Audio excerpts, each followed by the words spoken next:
Fala rapaziada, aqui mais uma vez, agora para dar uma continuidade, né, ao que nós falamos sobre um pouco de Revolução Francesa, sobre um pouco de Era Napoleônica, sobre toda essa difusão do liberalismo, né, combatendo absolutismos, acabando com o mercantilismo, né, esse combo que a gente chama de absolutismo mais mercantilismo de antigo regime, em que agora, após enfraquecê-los, combatê-los, cabeças serem cortadas, ruas ensanguentadas, há uma tentativa de apagar tudo isso, né? Eu costumo dizer que esse Congresso de Viena é uma tentativa de passar uma borracha em tudo que aconteceu, né? Ou uma coisa mais velha ainda, da minha época de infância, rebobinar a fita tudo que aconteceu até o ano de 1789, né? Que é o ano que inaugura a Revolução Francesa.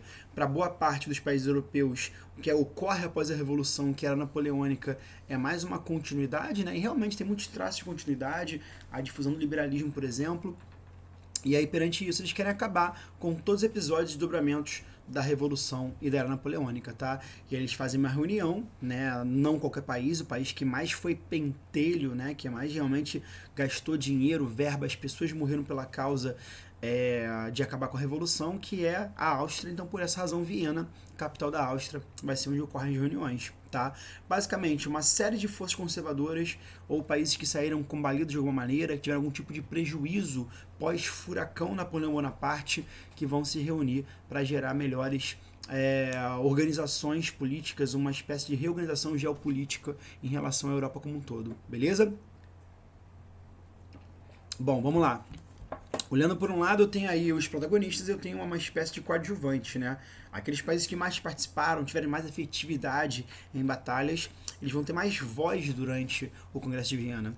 Aqueles que foram afetados de alguma maneira, mas não tiveram tanto gasto ou investimento na guerra, esses serão consultados algumas vezes, né? Vou ter dois salões, uma sala menor contendo representantes políticos do direito, judiciário da Áustria, da Prússia, da Rússia, da França e da Inglaterra, né? Lembrando que a Inglaterra não é um país absolutista, mas ela ainda assim participa, né, que você está rolando uma panelinha com as maiores potências mundiais se reunindo para poder reequilibrar a Europa, de fato ela quer ter voz em relação a isso. Aliás, lembrando, né, ela sempre tentou combater a Revolução e Era Napoleônica, mesmo não sendo um país absolutista, para que não tivessem outros países revolucionários, né, porque a Revolução fez muito bem para a Inglaterra, né, gerou um país em que o povo é quem manda, em que a burguesia tem mais poder e o rei tem um poder muito limitado, fazendo também para ela não quer concorrência nesse processo e é mais um fator pelo qual ela participa. Outra coisa aí que causa um pouco de estranheza ali na Inglaterra é a França, né? A França vai ter voz, mesmo sendo teoricamente ela a julgada, né? Só que aí agora entram monarcas por lá, né? Tem o rei Luís XVIII por lá, depois o Carlos X, e esses caras eles falam que não era uma França, mas era Napoleão, né? Então eles querem gerar uma França que tenha respeito e que não saia tão usurpada, né, após esse processo. Eu juro que no final eu falo de país por país, o que cada um saiu perdendo ou ganhando, tá bom? E os coadjuvantes, né, que eu nem chego geralmente a falar nas aulas de Revolução Francesa e Napoleônica, mas também tiveram territórios usurpados, a Suécia, a Dinamarca, a Holanda, e dois que eu sempre falo, sem dúvida, né, que perderam territórios por um bom tempo, né, foram anexados ao Império Napoleônico, que é a Espanha e Portugal, né, principalmente Portugal, que, lembrando, furou o bloqueio. A Espanha tomou um golpe, né, eles foram muito ingênuos com Napoleão e tomou um duro golpe em que o próprio rei Fernando VII é preso. E aí, cara, pensa que foi uma reunião que durou foi tempo, né? Ela já começa quando Napoleão é preso pela primeira vez, lá em 1814. E aí quando ele foge de Elba e volta, né, para o último governo de 100 dias, eles freiam por um tempo para combater de novo Napoleão, e depois quando ele é preso em Santa Helena, voltam as reuniões. Então esse somatório de tempo aí é mais de um ano, né, quase um ano e meio a 2 anos de reuniões no Congresso de Viena. Como é um tempão, tem coadjuvante pra caramba que não tá em toda reunião, e é algo completamente entediante, não tem avião para frequentemente ficar indo e voltando, o que não falta é festividade nesse congresso, né? Tem frases, inclusive do príncipe dinamarquês, que ele fala que o congresso ele não anda, ele dança, porque é muita festividade. Eles montam cassinos, chamam cabarés, fazem circos, festivais, tem ópera, tem tudo, né? A ideia é manter entretido principalmente os coadjuvantes, mas os protagonistas também têm uma participação nos bailes noturnos, né? Já que ali é um momento de descanso deles para isso tudo. Mas vamos lá, quais são os objetivos então desses grandes grupos revolucionários durante esse processo? Bom, primeiro ponto, eles querem restabelecer as fronteiras, né? Já que Napoleão saiu invadindo tudo igual um louco, então tem que reorganizar como serão as fronteiras europeias pós as guerras napoleônicas, tá? Segundo ponto, restaurar monarquias. Eu tenho casos como, por exemplo, o rei de Portugal que foi para no Brasil, eu tenho um caso do rei espanhol que foi preso, né? Eu tenho o caso do rei francês que foi guilhotinado. Então eles querem voltar com as monarquias, já que, lembrando, o Congresso ele é bastante conservador. Ele quer manter o que tinha até então, eles querem frear as ondas libertárias. Tá? Querem frear o liberalismo, né? Já sabemos que a longo prazo isso não vai dar certo, né? O liberalismo não tem mais volta depois que conhecem a palavra liberdade, é uma reação em cadeia. E ele segue alguns princípios, né? O princípio de legitimidade, o princípio de restauração e o princípio de equilíbrio. O de legitimidade é o seguinte: um governo tem que ser legítimo. Então, filho de rei é rei. Os que não têm, no caso, filho de rei, pegam um irmão. Monarquia tem todo um sisteminha organizado para como deve ser feito, né? O de restauração, o rei espanhol, por exemplo, volta ao seu trono. O rei português deve voltar do Brasil para Portugal ao seu trono, inclusive por um tempo, né? Em função disso, se lembrarem de história do Brasil, de um tal de período joanino, o rei português, para não voltar, ele vai falar que sempre teve em Portugal, porque ele vai elevar o Brasil a uma outra condição. Ele fala que o Brasil agora é um reino unido a Portugal, né? O que beira até o absurdo. O outro reino unido famoso que nós temos envolve Inglaterra, País de Gales, Irlanda do Norte e Escócia, mas são coladinhos. O Brasil e Portugal são distanciados de maneira oceânica, né? Beira o absurdo falar que é um reino unido, mas para falar que nunca abandonou o trono português, não querer voltar a esse trono, ficar mais tempo no Brasil durante o Congresso, ele é convencido inclusive por um ministro francês, que é o Talleyrand, né, para mostrar que somos amigos ainda, Portugal e França. Dane-se Napoleão, ele era um babaca, nós somos legais ainda. Ele pega e dá a ideia de falar que é um Reino Unido. Sabemos que não vai durar muito tempo. Quando eu acabar a aula de Congresso de Viena, eu falo de revoluções liberais, né, dos anos 20, 30 e 48, e sabemos que vai rolar em Portugal também uma revolução para que na marra volte com o rei. Mas nem é o foco de hoje, Portugal, vamos lá, continuando rapidinho. E de equilíbrio por último, né? Por que o de equilíbrio? Porque pensa que o que Napoleão fez não foi à toa. Ele tinha um dos maiores países da Europa Ocidental, né? Porque ninguém compete com a Rússia. Mas da Europa Ocidental, a França era um dos maiores países. Sendo um país grande, tinha uma grande população. Tendo uma grande população, ele tinha um grande exército. Então, se ele fez o que fez, é porque o país dele é muito grande para ter uma grande população, para ter um grande exército. Então, numa proposta de equilíbrio, países muito grandes tendencialmente vão perder territórios e países muito pequenos vão ganhar territórios. Isso vai dar uma confusão ferrada, né? Porque ninguém perguntou a muitos países que são menorzinhos, que nem estão participantes da Congresso de Viena, se eles querem perder territórios, por exemplo. Então a Áustria, obviamente, vai ser a maior beneficiada, né? O Congresso acontece na Áustria, ela é a maior participante contra as guerras napoleônicas, contra a Revolução Francesa, então ela quer, obviamente, um ressarcimento por todos esses gastos. Então a Áustria vai crescer pra caramba e vai virar Império Austríaco, né? O que é um dos maiores motivadores da Primeira Guerra Mundial. Aliás, essas decisões que eu vou falar aqui agora, elas são as grandes motivadoras da Primeira Guerra Mundial. Vamos por parte. Primeiro, a França tem que pagar indenizações e ela perde a Marinha. A Marinha já não era lá grandes coisas, então perdeu foi quase nada. Mas ela mantém, em troca disso, das indenizações da Marinha, a integralidade do seu território. Ela não perde nenhum território desde antes da Revolução, o que é algo completamente inesperado. Ela praticamente tem que vender a alma pro diabo. Ela paga indenização pra caramba, ela perde a marinha, mas ela não perde território, né? O que ela não quer perder é o nacionalismo francês, é que quem fala francês, quem tem a cultura francesa, mantenha-se na França. Vai gerar muita força para os países no século XIX. Ela já teve esse ligue, né? Que Napoleão é o grande pai do liberalismo, é o grande pai do nacionalismo, então ocorreu na França isso com Napoleão. Eles entenderam muito bem o conceito de nacionalismo, que gera mercado consumidor, gera enriquecimento, e eles não querem perder território, e aí, em troca perdem, né, a marinha e pagam altas indenizações. A Inglaterra, né, como foi um país aí tão atacado e que tanto perdeu graças àquele famoso bloqueio continental, que dá um puta prejuízo para a Inglaterra, ela vai ter aí um grande ressarcimento do seu comércio, né? Ela vai ter novos mercados consumidores que vão ampliar agora diante disso. A Áustria, repito, é o grande Pac-Man. Ela ganha grandes regiões, né, principalmente a Península Balcânica, e é essa Península Balcânica que vai gerar a Primeira Guerra Mundial, esses países buscando a independência da Áustria, tá? A Rússia ganha uma grande parte da Polônia, A Prússia ganha outra parte da Polônia, né? Vão ali quase que dividir ao meio, criando um tampão entre os dois, que é mais um motivo tanto para a primeira quanto mais à frente é o que vai originar a Segunda Guerra Mundial, essa Polônia aí sendo tomada tanto pelo exército nazista quanto pelo exército soviético. Né? Lembrando que não existe a Alemanha ainda, né? Por enquanto é Sacro Império Romano Germânico, que corresponde tanto à Áustria quanto à Prússia, que estão dentro desse Sacro Império. Tá? Portugal perde a Guiana, né? Que pertencia a eles desde antes, mas permanece com a Cisplatina.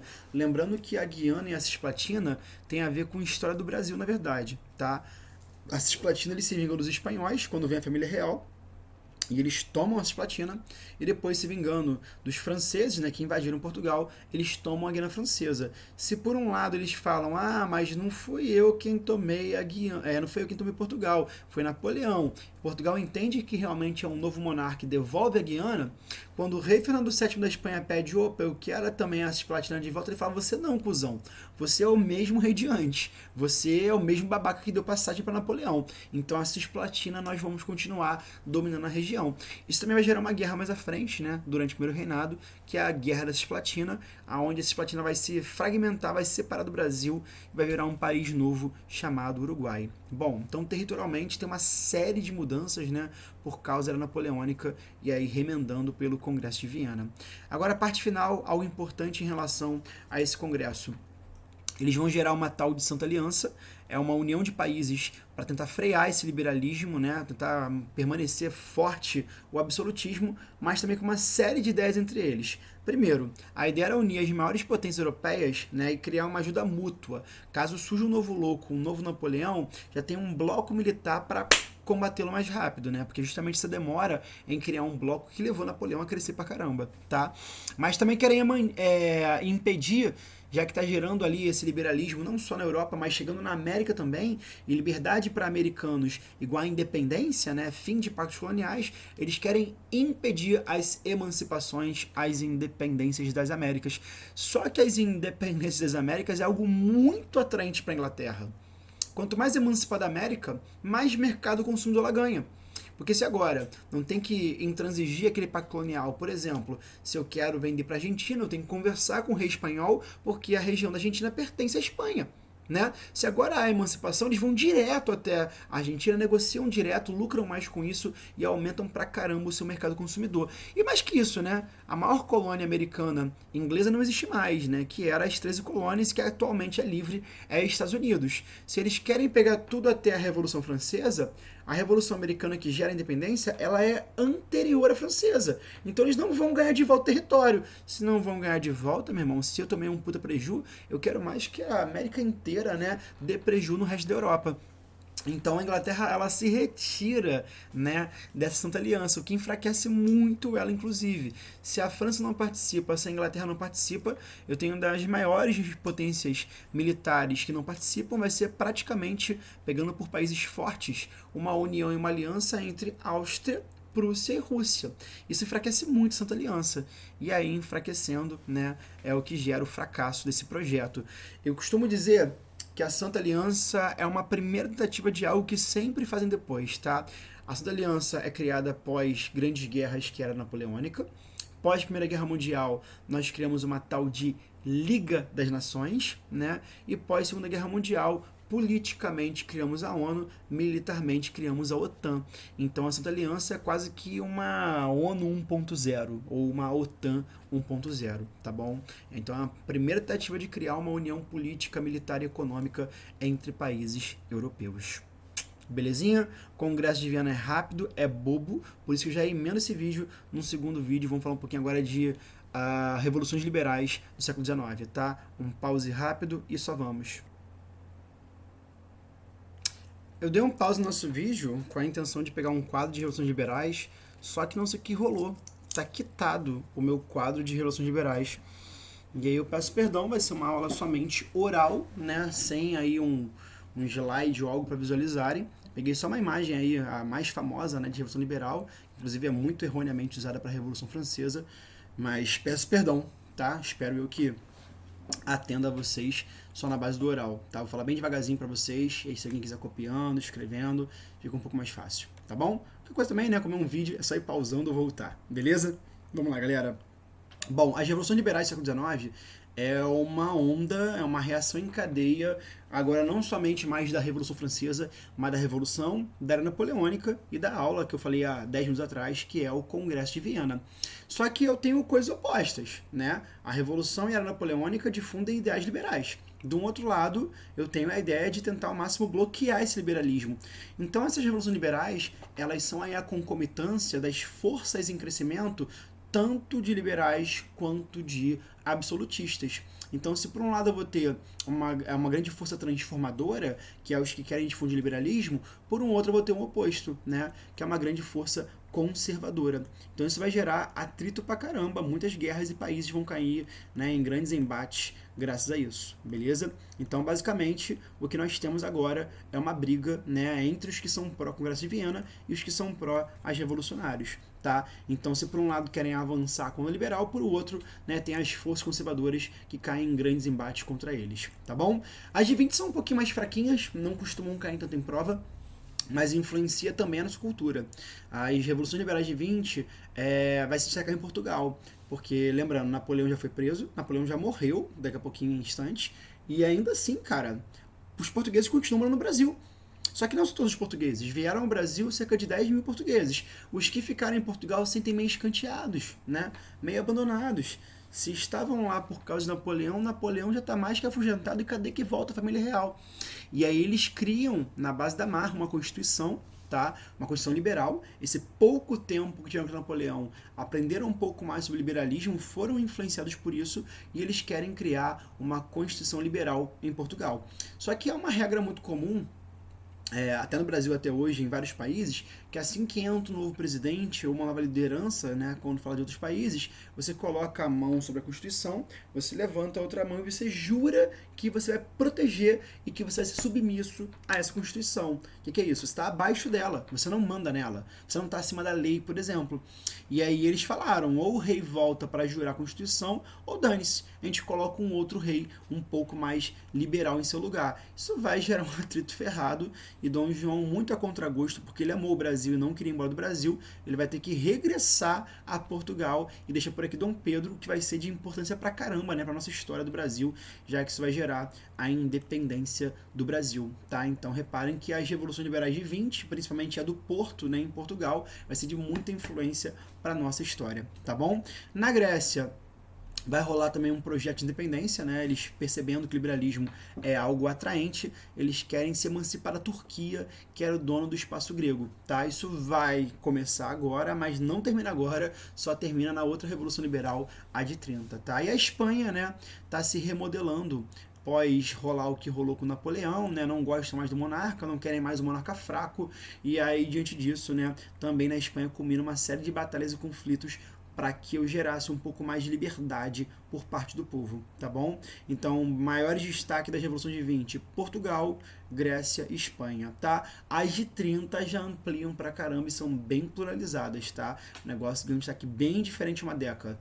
A ideia é estancar, né, aquele avanço conservador do Congresso de Viena, e eles conseguem em grandes partes, né? E o grande epicentro mesmo desse estancar vai ser de novo a França, tá? As revoluções liberais, principalmente de 30, o grande destaque é a França. Mas antes de falar da França, que é a França mais importante, vamos falar das outras basicamente. Eu tenho várias nações que serão impulsionadas pelo que está acontecendo na França, né? Principalmente aquelas que foram mais prejudicadas pelo início dessa aula do Congresso de Viena, e aí vai gerar um processo de unificação bem tardio, inclusive, né? Tanto da Itália, quanto da Alemanha, quanto da Polônia. Tá? Esses três países vão se unificar aí nesse projeto que começa aqui em 30 e vai até a década de 60, década de 70. É um longo processo para gerar os países unificados, Itália, Alemanha e Polônia, tá bom? Na Grécia, de novo, né? A Turquia não será um país tão fácil assim de ser combalido, né? A Turquia que por um grande tempo foi o grande império turco-otomano, mas que está em crise agora, está em decência cada vez mais e vai de vez, né, deixar de ser império quando rola a Primeira Guerra Mundial, que vai ser o último golpe, a estacada no peito da Turquia, tá? Tá só perdendo de pouco em pouco território e agora em 30 finalmente a Grécia consegue a sua emancipação, tá bom? A Bélgica, ela vai conseguir a independência, né, dos Países Baixos. Lembrando que a Holanda gosta de ser chamada de Países Baixos e não de Holanda, como é mais comum aqui no Brasil, porque a Holanda é somente um dos muitos Países Baixos. Nessa época, não só a Holanda era um país baixo, mas também a Bélgica. A Bélgica consegue agora, com meio em guerras, gerar independência influenciada por esses ideais liberais pós-revolucionários, tá bom? E no Brasil, de novo, mais uma vez seremos influenciados. Se a Revolução de 20 vai gerar independência, a de 30 gera a queda de Dom Pedro I. Vai ter um grande nome que muito critica o Dom Pedro I, que é um tal de Líbero Badaró. Esse jornalista um dia vai ser encontrado morto, ele foi assassinado, tá? Obviamente recaem todas as culpas sobre Dom Pedro, né? Isso vai gerar uma porradaria generalizada chamada Noite das Garrafadas, e em meio a essa, Dom Pedro sente que o clima não tá bom para ele renuncia ao cargo, deixa seu filho por aqui, o Pedrinho, né? E mete o pé para Portugal, tá? Porque lá querem ele, já que não querem aqui no Brasil. E aí aqui no Brasil fica Pedrinho, né? Com apenas 5 anos de idade. Dom Pedro, ó, paizão do ano, putz grila. E aí deixando por aqui o Pedrinho, vai rolar um tal de período regencial até que Dom Pedro atinge a maioridade, porque ninguém quer ser governado por um moleque de apenas 5 anos de idade, tá bom? E por último, o que mais importa na Revolução de 30, né, é a França. A França é tanto o epicentro, vai ser um dos momentos mais revolucionários da história francesa, que vai escrever uma grande obra literária, que depois também vira filme, concorre ao Oscar, que é o famoso Os Miseráveis, né, que coloca Victor Hugo ali, que é um homem que viveu aquele momento contemporâneo, como um dos maiores escritores, não só do século, mas de todos os tempos, né? A grande obra literária que é Os Miseráveis. O que rola por lá? Um tal de Carlos X, que é o irmão mais novo do Luís XVI, né? Ele tá no cargo nesse momento, só que ele é o último Nakamur-bom, o maluco é extremamente agressivo nos atos autoritários, ele é bem absolutista, e aí já de saco cheio o povo vai escolher um novo rei para substituí-lo, em meio a uma série de porradarias revolucionárias, né? Se há uma guerra urbana, não dá para eu criar uma trincheira, eu criei as famosas barricadas, né? As revoluções de 30 vão criar as famosas barricadas, que é um monte de móvel entulhado, quebrado, um em cima do outro, as pessoas ali, ó, só escondido atrás e atirando. Isso faz do rei, de novo agora vai tomar lugar, no meio da fuga de Carlos X, o rei Luís Felipe, que é o rei escolhido pelo povo. Ele vai ser chamado de o rei das barricadas, ou o rei burguês, que por um tempo tem o amor do povo, né? Ele revisiona as constituições criadas pelos Bourbons, ele deixa apenas o que tinha mais aspecto liberal, né? Ele coloca o rei como submisso à Constituição, como rolou, por exemplo, em Portugal.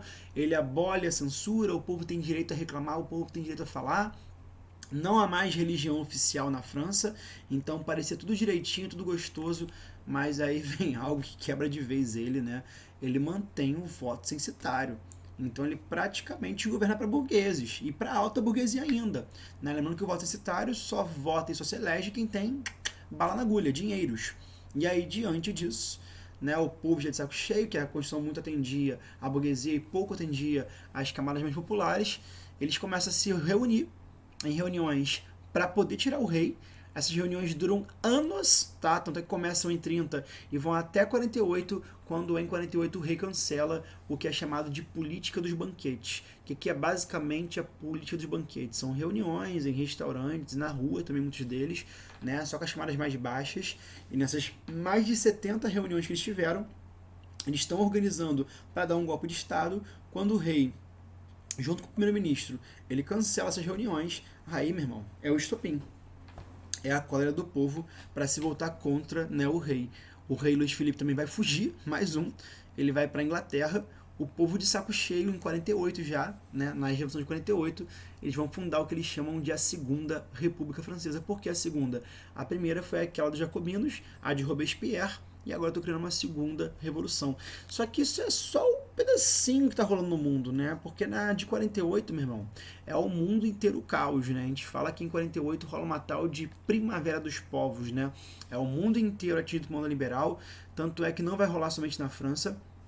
No Brasil vai rolar uma tal de Revolução Praieira, né? Sempre em Pernambuco, o estado mais revoltoso mais uma vez se revolta, quer gerar emancipação, vai rolar revoltas na Arábia, vai rolar revoltas na África, é o mundo inteiro já agora, não é mais só a Europa, difundido para essas ideias, e na República Francesa, né, eles vão aí escolher um novo homem para substituir o Luís Felipe, que é o rei burguês, que é o rei das barricadas, e aí, cara, eles pegam, olham para o passado, verifica uma fase em que a França andava bem, a fase boa é a fase de Napoleão, repito para vocês, e aí ter o nome do tio, né, e carregar o sangue de Napoleão somente por essa razão, ele nem se compara ao tio, elegem como primeiro rei, primeiro presidente francês, um tal de Napoleão III, tá? O que vai ser um lixo de governante, mas vão aprender na aula de unificação alemã. Ele nem se compara ao tio, carrega apenas o nome e o sangue, nada além disso, tá bom?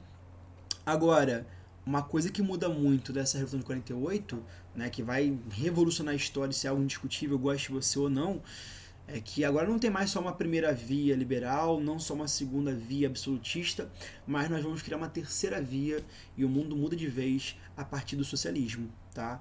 O Karl Marx vai criar em 48 o tal do Manifesto Comunista, em que ele difunde a ideia socialista, e desde então toda a história que nós vamos contar daqui em diante, né, ela vai ter uma grande influência no socialismo, seja se opondo ou seja criando aquilo, tá? Então em 48 eu tenho aí mais um acréscimo, além das zonas liberais, eu vou criar, né, a ideia do socialismo, que sem dúvida é um caminho sem volta até hoje, né?